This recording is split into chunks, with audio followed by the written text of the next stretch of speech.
राधे राधे शिव पुराण। आज हम बिंदुक का उद्धार श्रवण करेंगे। तो आप चैनल को लाइक सब्सक्राइब शेयर करें। बिंदुक का उद्धार।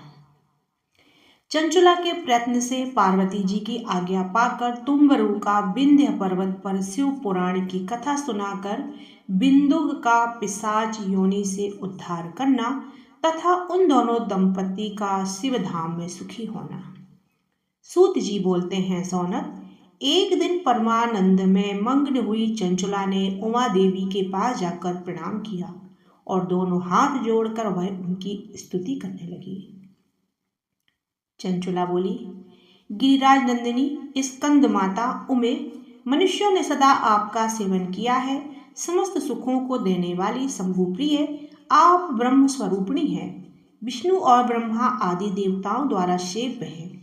आप ही सगुणा और निर्गुणा हैं तथा आप ही सूक्ष्म सच्चिदानंद स्वरूपिणी आधा प्रकृति हैं। आप ही संसार की सृष्टि, पालन और संहार करने वाली हैं। तीनों गुणों का आश्रय भी आप ही हैं। ब्रह्मा, विष्णु और महेश्वर इन तीनों देवताओं का निवास स्थान तथा उनकी उत्तम प्रतिष्ठा करने वाली पराशक्ति आप ही हैं। अब सूत जी कहते हैं, सौनक, जिसे सदगति प्राप्त हो चुकी थी वह चंचुला इस प्रकार महेश्वर उमा की स्तुति करके सिर झुकाए चुप हो गई। उसके नेत्रों में प्रेम के आंसू उमड़ आए थे। तब करुणा से भरी शंकर प्रिया भक्त वत्सला पार्वती देवी ने चंचुला को संबोधित करके इस प्रकार कहा। पार्वती जी बोली, सखी चंचुले सुंदरी, मैं तुम्हारी इसकी हुई स्तुति से बहुत प्रसन्न हूँ। बोलो, क्या वर मांगती हो? तुम्हारे लिए मुझे कुछ भी न देने योग्य नहीं है। चंचुला बोली, निष्पाप गिरिराज कुमारी मेरे पति बिंदु इस समय कहाँ हैं?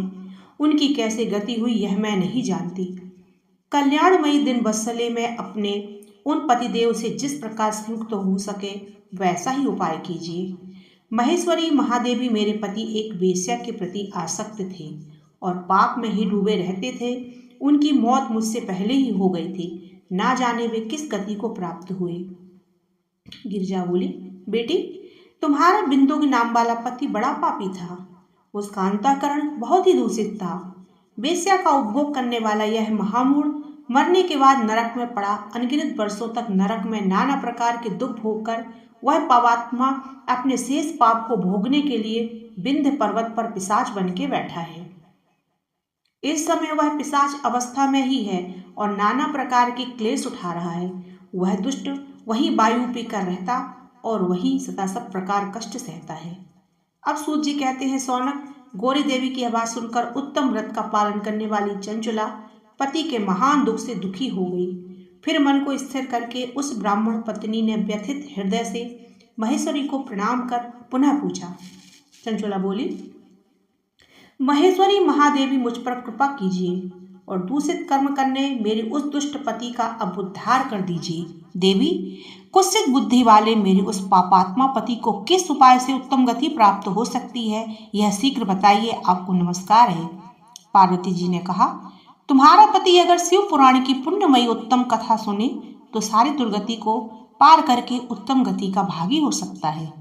अमृत के समान मधुर अक्षरों से युक्त गौरी देवी का यह वचन आदर पूर्वक सुनकर चंचुला ने हाथ जोड़ मस्तक झुकाकर उन्हें बारंबार प्रणाम किया और अपने पति के समस्त पापों की शुद्धि तथा उत्तम गति की प्राप्ति के लिए पार्वती देवी से यह प्रार्थना की कि मेरे पति को शिव पुराण सुनाने की व्यवस्था होनी चाहिए। उस ब्राह्मण पत्नी के बारंबार प्रार्थना करने पर शिवप्रिया गौरी देवी को बड़ी दया आ गई। उन भक्त वत्सला महेश्वरी गिरिराज कुमारी ने भगवान शिव की उत्तम कीर्ति का गान करने वाले गंधर्वराज तुम्बरु को बुलाकर उनसे प्रसन्नता पूर्वक इस प्रकार कहा, तुम्बरो, तुम्हारी भगवान शिव में प्रीति है। तुम मेरी मन की बातों को जानकर मेरे अभिष्ट कार्यों को सिद्ध करने वाले हो। इसलिए मैं तुमसे एक बात कहती हूँ, तुम्हारा कल्याण हो। तुम मेरी सखी के साथ शीघ्र ही विंध्य पर्वत पर जाओ। वहाँ एक महाघोर और भयंकर पिशाच रहता है। उसका वृतांत तुम आरंभ से ही सुनो। मैं तुमसे प्रसन्नता पूर्वक सब कुछ बताती हूँ। पूर्व जन्म में वह पिशाच बिंदुक नामक ब्राह्मण था, मेरी इस सखी चंचुला का पति था, परंतु वह दुष्ट वेश्यागामी हो गया। स्नान संध्या आदि नित्य कर्म छोड़कर अपवित्र रहने लगा। क्रोध के कारण उसकी बुद्धि पर मूढ़ता छा गई थी। वह कर्तव्य जा विवेक न कर पाता था। अभक्ष्य भक्षण, सज्जनों से द्वेष और दूषित वस्तुओं का दान लेना, यही उसका स्वाभाविक कर्म बन गया था।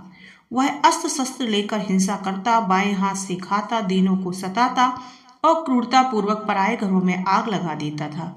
चांडालों से प्रेम करता और प्रतिदिन वेश्या के संपर्क में रहता था। बड़ा दुष्ट था वह पापी। अपनी पत्नी का परित्याग करके दुष्ट के संग में आनंद मनाता था। वह मृत्यु पर्यंत दुराचार में ही फंसा रहा। फिर अंतकाल आने पर उसकी मौत हो गई। वह पापियों के भोग स्थान घोर यमपुर में गया और बहुत से नरकों का उपभोग करके वह दुष्टात्मा जीव इस समय विंध्य पर्वत पर पिशाच बना हुआ है। वही दुष्ट पिशाच अपने पापों का फल भोग रहा है। तुम उसके आगे यत्न पूर्वक शिव पुराण की उस दिव्य कथा का प्रवचन करो, जो परम पुण्यमयी तथा समस्त पापों का नाश करने वाली है। शिव पुराण की कथा का श्रवण सबसे उत्कृष्ट पुण्य कर्म है। उससे उसका हृदय शीघ्र ही समस्त पापों से शुद्ध हो जाएगा और वह प्रेत योनि का परित्याग कर देगा। उस दुर्गति से मुक्त होने पर बिंदुक नामक पिशाच को मेरी आज्ञा से विमान पर बिठाकर तुम भगवान शिव के समीप ले आओ। अब सूत जी कहते हैं, सौनक, महेश्वरी उमा के इस प्रकार आदेश देने पर गंधर्वराज तुम्बरु मन ही मन बड़े प्रसन्न हुए। उन्होंने अपने भाग्य की सराहना की। तत्पश्चात उस पिशाच की पति सती साध्वी पत्नी चंचुला के साथ विमान पर बैठकर नारद के प्रिय मित्र तुम्बरु वेग पूर्वक विंध्याचल पर्वत पर गए, जहां वह पिशाच रहता था।